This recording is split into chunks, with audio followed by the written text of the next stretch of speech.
everyone, Zenguardian here, and today I wanted to bring you guys a quick commentary about LFG. More specifically, I wanted to talk about some of the more toxic or controversial elements of the LFG experience at this stage in the game. If you do go on to enjoy the video, make sure you hit it with a thumbs up, and as always with these videos, whenever you see fit, please drop a comment down below so we can get the discussion, because I'm really curious to know you guys' experience lately. But to start things off, I wanted to take us back to year 1 with the Gjallarhorn. Now the Galley was the absolute best weapon in the game at the time for raiding, and it quickly became a must-have weapon to get into any LFG group. This is essentially where the elitist mentality and toxic issues began within the LFG community. Now I know we've all been there, where you think you're locked into a group, everyone is waiting on that 6th guy to join, but then the leader of the group says the last guy has a friend and they both have Gjallarhorn. So you're all put into that awkward situation where if you don't have one, you gotta go. It sucks, and it was never a good feeling to head back to LFG, post yet again that you didn't have a Gjallarhorn, and of course wait sometimes hours before a group got desperate enough to actually invite you. Sometimes you joined, maybe you had a truth, maybe a hunger of Crota, but the fact that you didn't have a Gjallarhorn automatically made every wipe your fault.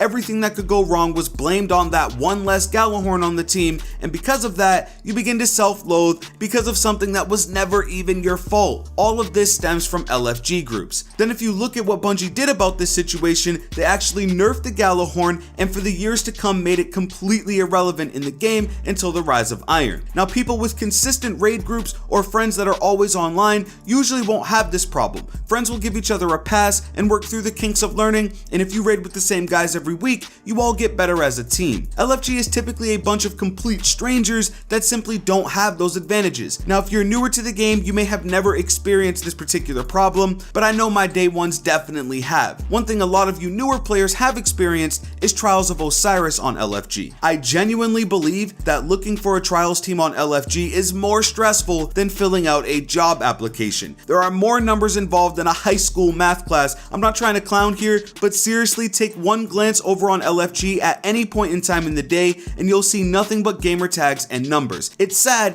and it's a tough place to be if you're not super experienced or you don't have that reliable, consistent fire team every weekend. I've been in groups where I'm the lowest ELO on the team, and because of that, every round lost or every time other people die, I'm to blame, even if I'm the last man standing. That happens all the time, even though the best Trials players know that it's all about the plays and not KD ratios. A major part of the community loves to blame the guy on the bottom with the least amount of kills, again, only considering the numbers. Wish You Luck, a very popular streamer, he's like top 0.1%, actually said this best. He said that if you're on his team and the first thing that you do is look up the opponent's stats, he no longer wants to play with you because you've essentially already lost. Now that might be taking it a little far, but you should play every team the same way and get the W regardless of what numbers they have. The numbers do help and they do give you some knowledge of who you are up against, but what purpose does that serve you in game? If you're playing an 1100 ELO average or a 2000 ELO average, does that change how you throw grenades or if your shots will land? No, it doesn't. All it does is either add self-confidence when facing a lower skilled team or self-doubt when facing a higher skilled team. We all go through it and we all do it, but it shouldn't have any in-game effect or change how you play. Now I've seen guys on LFG who will only play with a certain number. They don't care if you're a squeaker or a negative person or you've got a band of cats in the microphone, as long as and only if you meet a certain number criteria. That's sad, and honestly that guy is setting himself for a pretty bummy night. I've seen that same guy repost well over 100 times and waste literally hours of his own time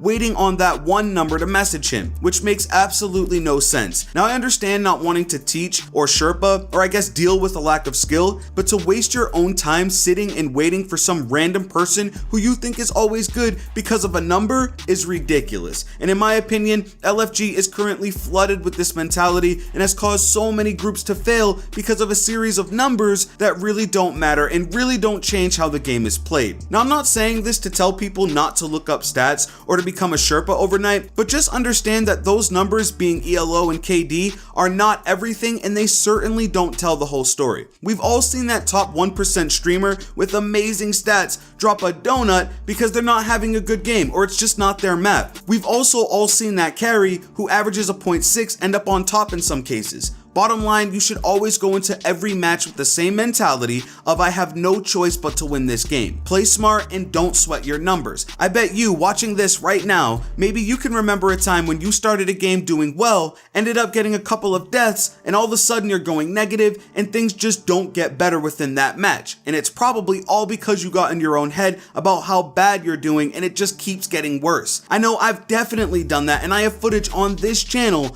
of my teammates telling me to get out of my own head and pick it up because it's all about the plays, not the numbers. Now, the last thing I wanted to talk about is the lying and boost accounts on LFG. I can't tell you how many times I'll post looking for certain players and I'll get a message from a guy claiming he's 1800 ELO, 1.6 KD, a solid player. Then you look him up and he's a 1500 just barely holding a 1.0. Did he get kicked from the group for his numbers? No, he got kicked because he lied, and it happens all the time. If he was honest, then I probably would have worked with him and at least gave him a shot. But to lie to get in with other people, especially at this point where you know they're looking you up, it's literally stupid and childish. That's a case where doing your research can really help, because people are doing that, and again, it's just wasting time. That leads us to boost accounts, which is probably the worst issue of them all in LFG. So basically how they work is they get into groups of higher skill, usually 1600 or above, acting as if they need a carry, or they claim it's a new account and they'll ask you to go look up their main account for their actual stats. They join your group, usually play until the last few games, and then quit randomly at the start of a game